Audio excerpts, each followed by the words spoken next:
Après, l'ikigai, tu n'es pas obligé d'avoir créé ta société. Ça peut aussi pour chercher un boulot. Ça veut dire si tu cherches un boulot, tu peux te baser sur l'ikigai. Est-ce que je suis doué là-dedans? Est-ce que j'aime ça? Est-ce que je vais être payé? Bon, bah, si tu cherches un boulot, forcément, ouais. Et est-ce que le monde a besoin de ça? Pourquoi est-ce que le monde a besoin de ça? C'est juste pour pas avoir le sentiment de vide. Tu vas pas trouver de sens à ce que tu fais, donc tu vas pas pouvoir franchir ce dernier cap, le cap de l'actualisation de soi, qui est le cap ultime, la raison d'être ultime. Du coup, il y a un truc pas mal à faire, c'est de faire une liste des choses pour lesquelles vous êtes doué. En fait, on va commencer par le truc où devrait y avoir le moins de mots. Si tu commences par ce que t'aimes, la liste elle va être longue. Mais si tu commences par les choses pour lesquelles t'es doué, il devrait y avoir moins de choses normalement. Donc tu fais cette liste où tu marques tous les trucs où t'es doué. Après, tu regardes si les trucs t'es doué, est-ce que t'aimes les faire, oui ou non. Tu regardes si ça répond à un besoin et tu regardes si tu penses que tu pourrais être payé là-dessus. Et ça va déjà normalement réduire le champ du possible. Il y a plusieurs cas de figure. Il y a ceux qui vont rien trouver. Bah, c'est triste en fait, c'est que grand manque de confiance en soi. Donc là, ouais, bah, faut un psy ou des papouilles, mais faut relever la tête parce qu'il y a forcément quelque chose. Et après, il y a ceux qui vont trouver plein de choses, donc ils pensent être doués dans plein de trucs. Mais c'est compliqué. Excès de confiance en soi, c'est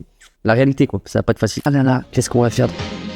Le cap de l'actualisation de soi, qui est le cap ultime, la raison d'être ultime.